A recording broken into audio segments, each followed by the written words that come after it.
Nightmare king, एक मत्स्यकन्या जैसी शरीर वाली, लियोन की पार्टी पर हमला करना शुरू कर देती है। लियोन ऑफा से इसका ध्यान आकर्षित करने के लिए कहता है, लेकिन माफिया उसे आराम करने और सब कुछ उस पर छोड़ने के लिए कहता है। वह नाइटमेयर किंग पर हमला करना शुरू कर देता है, उसकी डिफेंस ब्रेकिंग स्ट्राइक का उपयोग करते हुए, लेकिन नाइटमेयर किंग को केवल एक चोट ही लगती है। माफिया भ्रमित होकर पूछता है कि ऐसा कैसे हुआ। ली और 500 सफेद डैमेज का एक ही हिट में नुकसान पहुंचाते हैं और वह चिल्लाता है, मैं विश्वास नहीं कर सकता। जब तक मैं नुकसान पहुंचा रहा हूं, चाहे वह हल्का ही क्यों न हो, मैं नाइटमेयर किंग को मार दूंगा। भले ही नाइटमेयर किंग को केवल एक चोट लगी हो, वह एक बुद्धिमान राक्षस है जो बोल सकता है। वह माफिया को कृमि कहता है और कहता है, अगर तुम पहले मरना चाहते हो तो ये राजा तुम्हारी इच्छा पूरी करेगा। हालांकि माफिया डरता नहीं है। इसके बजाय वह नाइटमेयर किंग को उकसाता है, उसे आने के लिए कहता है। वह अपनी आत्मविश्वास को बढ़ाता है, कहते हुए कि उसके पास 3 फुट लंबी तलवार है और उसने अद्भुत कारनामे किए हैं। वह पूछता है कि उसे मृत्यु से क्यों डरना चाहिए। जब नाइटमेयर किंग का विशाल हाथ उसकी ओर आता है, तो वह यांग यांग और जुओ यू से नाइटमेयर किंग के हमले को रोकने के लिए कहता है। दोनों इसका सामना करते हैं। वे अपनी सैंड बाइंडिंग और शील्ड ऑफ लाइट का उपयोग करके हमले को कमजोर करते हैं। हालांकि ये नाइटमेयर किंग के हमले को पूरी तरह से रोकने के लिए पर्याप्त नहीं है। नाइटमेयर किंग का हमला 2 स्तरों तक कमजोर हुआ है, लेकिन माफिया तेजी से अपनी सेहत खो रहा है। जुओ यू उसे ठीक कर रही है और वह मुश्किल से टिक पा रहा है। माफिया जोर से चिल्लाता है कि वह अब और नहीं टिक सकता। वह लियोन से पूछता है कि क्या वह तैयार है, क्योंकि अगर नहीं तो वह नाइटमेयर किंग के हमले को और नहीं रोक सकता और यही मर जाएगा। लियोन उसे चिंता न करने के लिए कहता है क्योंकि वह आ रहा है। वह पीछे से कूदता है और नाइटमेयर किंग पर अपनी पूरी ताकत से हमला करता है, 182 डैमेज पहुंचाते हुए। हालांकि लियोन के हमले के बाद ही एक सिस्टम चेतावनी सभी को बताती है कि नाइटमेयर किंग की सेहत बहुत कम है और यह नाइटमेयर के क्षेत्र को सक्रिय करने वाला है। दोस्तों, अगर आप चाहते हैं कि आगे की वीडियोस भी ऐसे ही आती रहे, तो प्लीज चैनल को सब्सक्राइब और वीडियो को लाइक कर दो और अपने सभी एनिमे लवर दोस्तों को शेयर भी कर दो, ताकि आपका भाई भी मोटिवेट हो सके। सब लोग वाकई में बहुत हैरान हो जाते हैं और इस बुरे सपने के राजा के हमले की वजह से वे सभी 10 स्वास्थ्य खो देते हैं। यंग यंग सभी को सावधान रहने के लिए कहता है, क्योंकि बुरे सपने का राजा एक बड़ा नुकसान करता है जब वह अपना जादू डालता है और वे इसे रोक नहीं सकते। लियोन को एहसास होता है कि वह बुरे सपने के राजा को मौका नहीं दे सकता, क्योंकि उसे पूरा यकीन है कि वोगन, जो कि बुरे सपने वाले गांव का मुखिया था, और बाकी लोग इतने लंबे समय से यहां फंसे हुए थे क्योंकि वे इस हमले से प्रभावित हो गए थे। इसलिए वह तैयारी करता है और बुरे सपने के राजा पर हमला करता है ताकि वह जादू को रोक सके। लियोन के हमले से बुरे सपने के राजा की 182 स्वास्थ्य हानि होती है। उसकी बाकी बची हुई स्वास्थ्य 128 थी। लियोन सोचता है कि उसे बस एक बार और बुरे सपने के राजा को मारना है और वह बुरे सपने वाले गांव की खोज को पूरा कर लेगा। वह अंतिम वार करने के लिए हवा में कूदता है। ये देखकर जोसी युए लियोन से कहती है कि वह सावधान रहे, क्योंकि उसके पास अब कोई मना नहीं बचा है, इसलिए वह अब लियोन को ठीक नहीं कर सकती। लियोन उससे कहता है कि उसे इसकी जरूरत नहीं है। वह अपनी छड़ी को ऊंचा उठाता है और अपनी पूरी ताकत से बुरे सपने के राजा पर हमला करता है। लियोन के हमले से बुरे सपने के राजा की बाकी बची हुई 128 स्वास्थ्य खत्म हो जाती है। एक सिस्टम नोटिफिकेशन पॉप अप होता है जिसमें कहा गया है कि खिलाड़ी लियोन को बधाई हो, उसने पहली बार बुरे सपने वाले गांव के बॉस को मार डाला है और उसे 30 मुफ्त स्टेट पॉइंट्स दिए गए हैं। एक और सिस्टम मैसेज आता है जिसमें कहा गया है कि यह पता चला है कि खिलाड़ी लियोन ने बुरे सपने के राजा बॉस को निकटतम हमलों से हराया है, इसलिए उसे 10 मुफ्त स्टेट पॉइंट्स और 50 एक्सपी या विज्ञान पॉइंट्स दिए गए हैं। सिस्टम लियोन को लगातार स्तर ऊपर करने के लिए बधाई देता है और उसे 10 और मुफ्त स्टेट पॉइंट्स दिए गए हैं। छिपा हुआ मिशन बुरे सपने के राजा को मारो पूरा हो गया है और सिस्टम खिलाड़ी की रेटिंग के अनुसार पुरस्कार वितरित करेगा। सिस्टम संदेश देखकर सभी लोग राहत की सांस लेते हैं कि उन्होंने आखिरकार इसे कर लिया। सभी लोग बहुत खुश हैं कि उन्होंने बुरे सपने वाले गांव के बॉस को हरा दिया।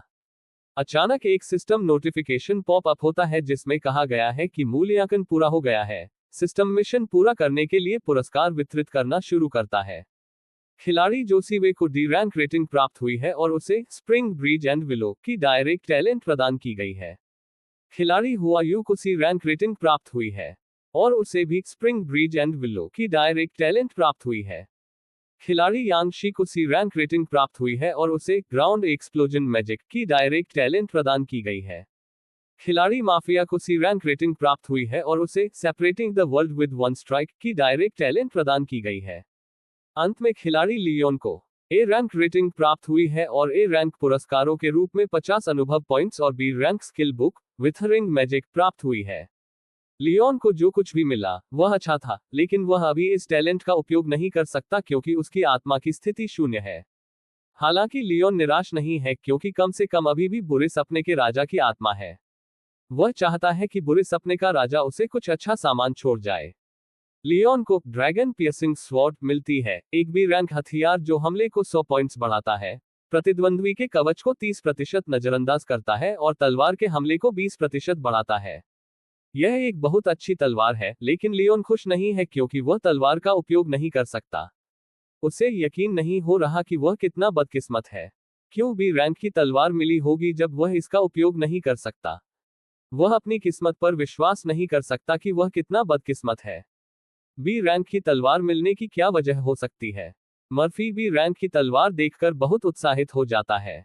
लियोन तलवार को माफिया की तरफ फेंकते हुए कहता है कि अब ये तलवार उसकी है। माफिया उलझन में पूछता है कि लियोन ने उसे इतनी आसानी से बी रैंक की तलवार क्यों दे दी। लियोन समझाता है कि वह ये तलवार माफिया को इसलिए दे रहा है क्योंकि माफिया ही यहाँ एकमात्र ऐसा व्यक्ति है जो तलवार का इस्तेमाल कर रहा है और लियोन इसे उपयोग नहीं कर सकता, इसलिए और किसे वह ये दे सकता है माफिया के अलावा। ये सुनकर मर्फी लियोन से पूछता है कि क्या उसे बी रैंक के उपकरण की कीमत का पता नहीं है। कई खिलाड़ी इसे खरीद भी नहीं सकते, चाहे वे कितने भी पैसे खर्च कर ले।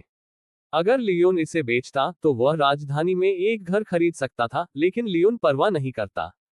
वह माफिया को तलवार के साथ मजे करने के लिए कहता है और खुद बुरे सपने के राजा की आत्मा की जांच करना शुरू करता है ताकि वह अपने लिए कोई और उपयोगी वस्तु पा सके। लेकिन उसे कोई और आइटम नहीं मिलता। वह गुस्से में कहता है कि यह बेकार बुरा सपना राजा केवल एक उपकरण छोड़कर गया। कुछ आराम के बाद लियोन अपने स्थिति पैनल की जांच करने लगता है। अपनी स्थिति को ध्यान से देखने के बाद लियोन को पता चलता है कि उसकी ताकत बढ़ गई है, लेकिन उसकी 70 स्वास्थ्य बहुत कम है। अगर उसे छुआ भी गया तो वह मर जाएगा। वह अपनी प्रतिभा द मेजरस ब्रेव हॉट की भी जांच करता है। सिस्टम समझाता है कि जब ये पता लगाया जाता है कि खिलाड़ी लियोन ने एक दुश्मन को मेली हमलों से मारा है, तो उसे पुरस्कार के रूप में मुफ्त स्टेट पॉइंट्स मिलेंगे। इस शीर्षक का मुख्य प्रभाव यह है कि खिलाड़ी अन्य स्टेट वैल्यूज को किसी अन्य स्टेट वैल्यू के समान स्तर तक बढ़ा सकता है, लेकिन इस प्रतिभा में कुछ प्रतिबंध भी हैं। मुख्य प्रभाव का उपयोग करने से पहले केवल एक स्टेट को बढ़ाने के लिए चुना जा सकता है। लियोन सोचता है कि चूंकि निष्क्रिय प्रतिबंध अन्य स्टेट्स को बढ़ाने की अनुमति नहीं देता, इसलिए उसे खुद को जिंदा रखने का कोई तरीका सोचना पड़ेगा। उसे स्थिर रहना होगा और किसी भी तरह की गड़बड़ी नहीं करनी होगी। सिस्टम सभी को सूचित करता है कि छिपा हुआ मिशन पूरा हो गया है और सभी खिलाड़ियों को तुरंत वास्तविक दुनिया में वापस भेजा जाएगा। अगले ही पल सभी अकादमी के मुख्य हॉल में टेलीपोर्ट हो जाते हैं। सभी छात्र बहुत खुश हो जाते हैं ये देखकर कि लियोन, मर्फी, क्लास मॉनिटर ज़ुयू और बाकी लोग वापस आ गए हैं। प्रधानाचार्य शुई ये खबर सुनकर कि लियोन और बाकी लोग वापस आ गए हैं, तुरंत उनसे मिलने आते हैं। वह सभी से पूछते हैं कि क्या वे ठीक हैं, क्योंकि वे 2 दिनों से गायब थे। सभी को लगा था कि लियोन और बाकी लोग कभी वापस नहीं आएंगे। प्रधानाचार्य शुई लियोन से पूछते हैं कि अंदर क्या हुआ था। जब लियोन ने प्रधानाचार्य शुई को सब कुछ समझाया तो प्रधानाचार्य शुई हंसने लगे और कहा कि उन्होंने सही अनुमान लगाया था कि वे सभी एक छिपी हुई दुनिया में फंस गए थे। उन्होंने कहा कि वे सभी बहुत भाग्यशाली हैं और अब सभी शीर्ष विश्वविद्यालय उनके लिए लड़ेंगे। उनकी बातचीत सुनने के बाद लियोन की कक्षा के छात्र बहुत हैरान थे। वे कह रहे थे कि हमारी कक्षा ने एक साथ 5 ऐसे जीनियस तैयार किए हैं जिन्हें शीर्ष विश्वविद्यालयों की आवश्यकता है। वे सभी बहुत ईर्ष्यालु थे, ये सोचते हुए कि वे कब लियोन और क्लास मॉनिटर की तरह अद्भुत बनेंगे। दूसरी ओर माफिया लियोन को देखते हुए सोच रहा था कि अगली बार जब वे किसी दुनिया में प्रवेश करेंगे तो वह लियोन को पछताने पर मजबूर कर देगा कि उसने उसे ड्रैगन पियर्सिंग तलवार दी। ऐसे ओपी उपकरण के साथ माफिया निश्चित रूप से लियोन को हरा देगा जब वे स्तर 11 की प्रारंभिक अवस्था में पहुंचेंगे। अचानक एक आदमी हॉल में दौड़ता हुआ आता है और प्रधानाचार्य शुई को बुलाता है। उसने प्रधानाचार्य शुई को बताया कि वॉकिंग यूनिवर्सिटी और जिंगडू यूनिवर्सिटी के लोग लियोन और उसके दोस्तों को ढूंढ रहे हैं। प्रधानाचार्य शुई यह सुनकर चौंक गए, क्योंकि उन्होंने अभी तक ये रिपोर्ट भी नहीं की थी कि लियोन और उसके दोस्तों ने एक छिपा हुआ मिशन पूरा कर लिया है। वह सोच रहे हैं कि क्या इन विशिष्ट विश्वविद्यालयों के पास इतनी अद्यतित जानकारी है। लेकिन प्रधानाचार्य शुई बहुत खुश हैं, ये सोचते हुए कि उनके शिक्षण करियर का सुखद अंत होगा, इससे पहले कि वे सेवानिवृत्त हों। प्रधानाचार्य शुई उन दोनों का स्वागत करते हैं जो शीर्ष विश्वविद्यालयों के शिक्षक हैं। शिक्षक पेंग और शिक्षक पे। शिक्षक पेंग लियोन और उसके दोस्तों को देखकर कहते हैं कि यह वही 5 छात्र होने चाहिए जिन्होंने न केवल बुरे सपने वाले गांव को पार किया, बल्कि छिपा हुआ मिशन भी पूरा किया। वह उनकी असाधारणता की तारीफ करते हैं, जैसा कि उम्मीद थी। उन्होंने लियोन और उसके दोस्तों से परिचय करते हुए कहा कि वह जिंगजू यूनिवर्सिटी में भर्ती के प्रभारी शिक्षक पेंग ली हैं। उन्होंने कहा कि उनके स्कूल को ऐसे जीनियसों की सख्त जरूरत है, जो दूसरे दुनिया के बेहतरीन हो। अगर वे तैयार हों, तो वह उन्हें कल ही स्वीकृति पत्र भेज देंगे। ये सुनकर एक अन्य शिक्षक शिक्षक पेंग से पूछते हैं कि क्या वह वास्तव में इतने बेशर्म है, बिना परीक्षण के ही लोगों के लिए लड़ रहे हैं। शिक्षक पेंग जवाब देते हैं कि वह केवल ये दिखा रहे हैं कि जिंगजू यूनिवर्सिटी में केवल ईमानदारी है। उन्होंने दूसरे शिक्षक से कहा कि चूंकि उन्हें इन 5 छात्रों पर भरोसा नहीं है और वे परीक्षण करने पर जोर दे रहे हैं, तो उन्हें परीक्षण शुरू कर देना चाहिए और परिणाम देखेंगे। ये सुनकर दूसरे शिक्षक पहले अपना परिचय देते हैं कि वह वॉकिंग यूनिवर्सिटी में भर्ती के प्रभारी शिक्षक पेटेंस हैं। उन्होंने सभी को चिंता न करने के लिए कहा, समझाते हुए कि यह तथाकथित परीक्षण केवल उनकी भूमिका और परिस्थितियों के अनुकूल होने की क्षमता का निर्धारण करने के लिए है और ये परीक्षण करेगा कि उनके विभिन्न आंकड़े स्कूल में प्रवेश के मानदंडों को पूरा करते हैं या नहीं। लियोन ये सुनकर बहुत घबरा जाता है, ये सोचकर कि अगर यह उनकी क्षमता और भूमिका का निर्धारण करने के लिए है, तो क्या वह, जो अपनी कौशल का उपयोग नहीं कर सकता, प्रवेश नहीं कर पाएगा। लेकिन उसे जिंगजू यूनिवर्सिटी में प्रवेश करना ही होगा और अपने माता पिता से संबंधित सुरागों का पालन करना होगा। शिक्षक पे सभी से पूछते हैं कि पहले परीक्षण के लिए कौन आगे आना चाहता है। ये सुनकर माफिया आगे आता है और कहता है कि माफिया स्तर 5 का तलवारबाज शिष्य है, जिसमें भी रैंक की प्रतिभा है। उसने कहा कि वह लियोन को साबित करेगा कि वह उससे अधिक मजबूत है। शिक्षक पेंग माफिया की प्रशंसा करते हुए सोचते हैं कि माफिया अभी स्तर 5 का है, जबकि उसने अभी केवल शुरुआती प्रशिक्षण ही पूरा किया है और उसमें पहले से ही बी रैंक की प्रतिभा है। ऐसे विलक्षण लोग अक्सर नहीं मिलते। वह न केवल लंबा और सुंदर है, बल्कि माफिया का साहस भी अद्वितीय है। शिक्षक पेंग ने कहा कि माफिया जैसे व्यक्ति का जिंगजू यूनिवर्सिटी में होना तय है। दूसरी ओर शिक्षक पे माफिया के साहस से भी बहुत प्रभावित होते हैं।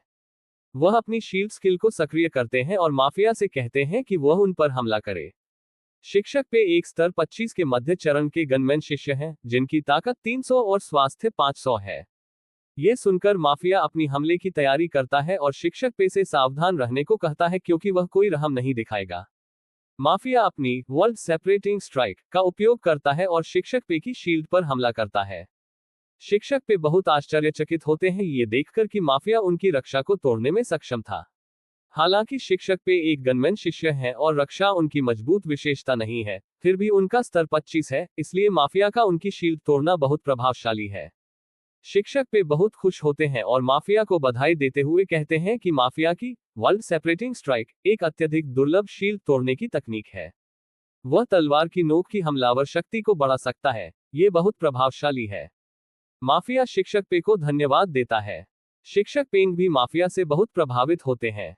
वह कहते हैं कि भले ही माफिया की ताकत एक क्षेत्र में केंद्रित हो, उसकी ताकत का आंकड़ा बेहद ऊंचा होना चाहिए, कम से कम 35 पॉइंट्स। और उसके हमले की गति को देखकर यह भी लगता है कि उसकी चपलता भी बहुत अधिक है। ये सुनकर माफिया के सहपाठी बहुत चौंक जाते हैं। वे सोचते हैं कि माफिया के पास स्तर 5 पर 35 का हमला है, क्या तलवारबाज शिष्य का यही रूप होता है? जैसे कि अन्य दुनिया में सबसे अधिक आक्रमण वाले किरदार के बारे में कहा जाता है। एक अन्य छात्र कहता है कि अगर उसने तलवारबाज की भूमिका निभाई होती, तो उसकी मृत परदादी भी शाही जीवन जी रही होती।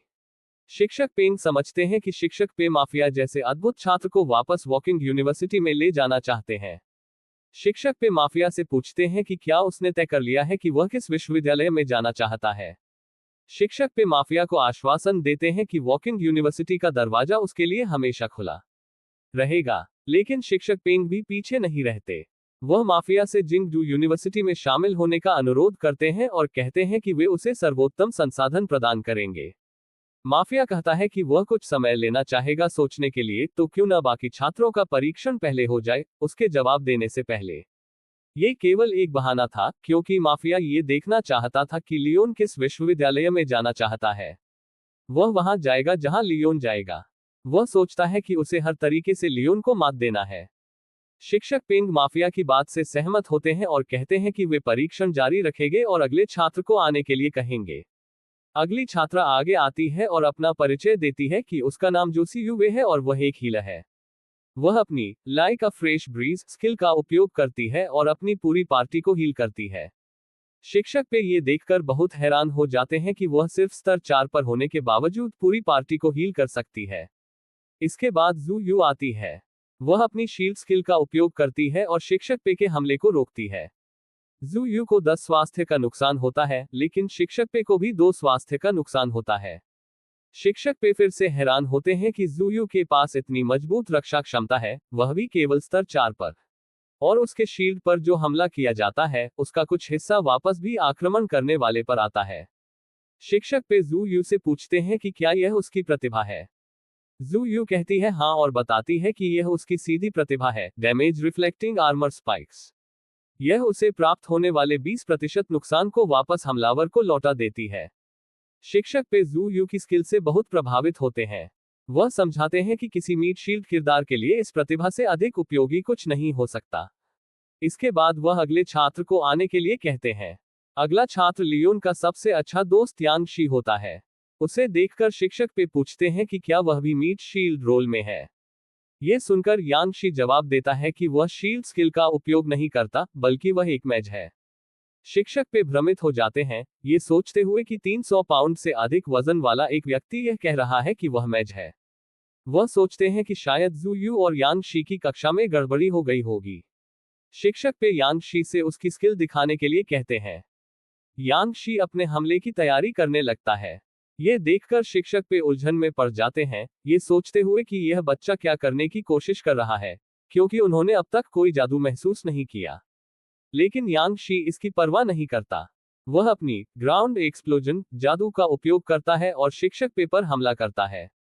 यांग शी का जादू देखकर शिक्षक पे बहुत हैरान हो जाते हैं, ये सोचते हुए कि यांग शी की प्रतिभा किसी भी तरह से पहचानी नहीं जा सकती, लेकिन यह उसके पैरों के नीचे विस्फोट हो जाता है।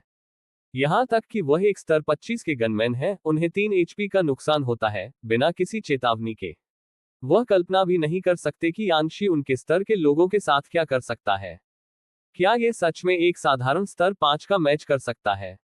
शिक्षक पे ध्यान देते हैं कि प्रधानाचार्य को बहुत ध्यान देना चाहिए, क्योंकि उन्होंने पहले ही अपने स्कूल में 5 प्रतिभाशाली छात्र बनाए हैं। कौन जानता है कि उन्होंने गुप्त रूप से ताकत बढ़ा ली हो।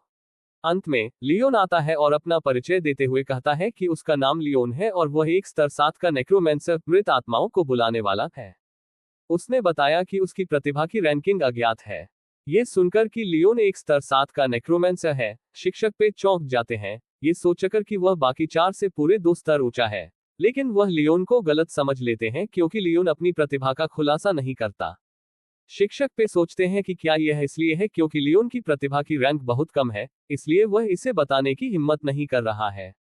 शिक्षक पे लियोन से कहते हैं कि वे पहले परीक्षा करेंगे और फिर परिणाम देखेंगे। लियोन इससे सहमत हो जाता है। शिक्षक पे ये जानने के लिए वास्तव में उत्सुक है कि लियोन किस प्रकार की मृत आत्माओं को बुला सकता है। वह सोच रहे थे कि अगर एक नए शिष्य के द्वारा एक बार चोट लगने पर वे इसे नजरअंदाज कर सकते हैं, लेकिन अगर उसे फिर से चोट लगे तो वह घर लौट सकते हैं। लियोन तैयारी करता है और शिक्षक पे की ओर दौड़ने लगता है। उसे ऐसा करते देख शिक्षक पे भ्रमित हो जाते हैं, ये सोचते हुए कि लियोन एक नेक्रोमेंसर है, तो वह मृत आत्माओं को बुलाने के बजाय सीधे उनकी ओर क्यों आ रहा है। शिक्षक पे अनुमान लगाते हैं कि शायद लियोन के पास कोई निकट मार्गी विस्फोटक नेक्रोमेंसी तकनीक हो सकती है। शिक्षक पे सोचते हैं कि यह छात्र लियोन अजीब है, क्योंकि कौन सीधे उनके सामने खड़ा होकर लड़ाई करेगा। लेकिन शिक्षक पे तब और अधिक चौंक जाते हैं जब वे देखते हैं कि लियोन उन्हें घूसा मारने की तैयारी कर रहा है। शिक्षक पे समझते हैं कि लियोन उन्हें घूसा मारना चाहता है, लेकिन वह उसे हल्के में लेते हैं, ये सोचकर कि एक जादूगर की शारीरिक ताकत कितनी ऊंची हो सकती है, इसलिए वह लियोन को उन्हें मारने देते हैं। लेकिन लियोन कोई कसर नहीं छोड़ता और अपनी पूरी ताकत का उपयोग करता है। लियोन शिक्षक पे को एक ही घूंसे में 200 नुकसान देता है और उन्हें दूर एक कोने में उड़ा देता है। ये देखकर सभी लोग चौंक जाते हैं और सोचते हैं कि यह कैसे संभव है कि लियोन ने एक स्तर 25 के शिक्षक को एक ही झटके में गिरा दिया। शिक्षक पे से पूछते हैं कि यह क्या हो रहा है। एक स्तर 7 के नेक्रोमेंसर द्वारा उन्हें इस स्थिति में कैसे लाया जा सकता है, क्योंकि यह सर्वविदित है कि नेक्रोमेंसर शारीरिक रूप से सबसे कमजोर होते हैं। वह शिक्षक पे से पूछते हैं कि क्या लियोन उनका रिश्तेदार है, इसलिए वह उसके साथ नरमी बरत रहे हैं। शिक्षक पे गुस्से और हैरानी में हैं, वह भी इस बारे में सोच रहे हैं कि क्या हुआ। वह विश्वास नहीं कर पा रहे हैं कि एक स्तर 7 का नया व्यक्ति उन्हें इतना नुकसान पहुंचा सकता है। उन्होंने सोचा, ये बच्चा किस प्रकार का राक्षस है, क्योंकि लियोन ने लगभग उन्हें एक ही घूंसे में दिल का दौरा दे दिया, जिससे उन्हें दोबारा सोचने पर मजबूर होना पड़ा कि अगर यह स्तर 7 का मानक है तो लियोन के सहपाठी भी वास्तव में चौंक जाते हैं। वे अपनी आंखों पर विश्वास नहीं कर सकते कि लियोन ने एक ही घूंसे में भर्ती शिक्षक को उड़ा दिया। एक अन्य छात्र पूछता है कि क्या ये संभव है कि जो लियोन वे देख रहे हैं वह एक मृत आत्मा है जिसे बुलाया गया है और असली लियोन कहीं छिपा हुआ है। अन्य छात्र सहमत होते हैं और बताते हैं कि यह सर्वविदित है कि नेक्रोमेंसर शारीरिक रूप से कमजोर होते हैं, तो वह भर्ती शिक्षक को एक ही घूंसे में कैसे उड़ा सकता है। शिक्षक पे डर जाते हैं, ये सोचकर कि यह नवागंतुक कुछ भयावह है। शुक्र है कि शिक्षक पे ने कहा था कि वह परीक्षा लेंगे, नहीं तो उन्हें शर्मिंदा होना पड़ता।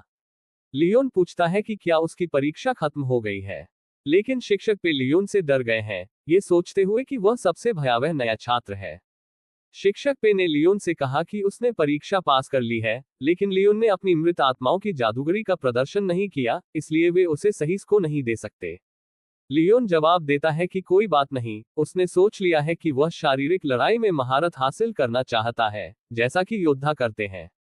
ये सिर्फ एक बहाना था क्योंकि लियोन अभी जादू का उपयोग नहीं कर सकता था, इसलिए उसके लिए जिंगडू विश्वविद्यालय में प्रवेश करना अधिक महत्वपूर्ण है।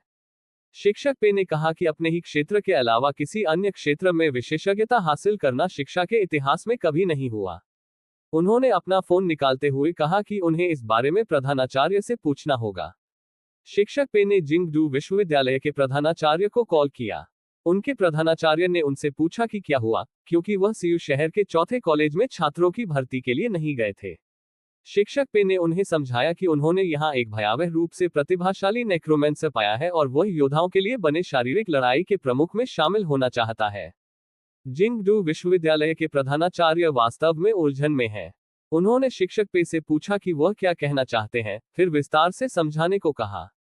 शिक्षक पेंग अपने प्रधानाचार्य को समझाते हैं कि लियोन केवल स्तर 7 का है, लेकिन उसने एक शिक्षक को एक ही घूंसे में उड़ा दिया।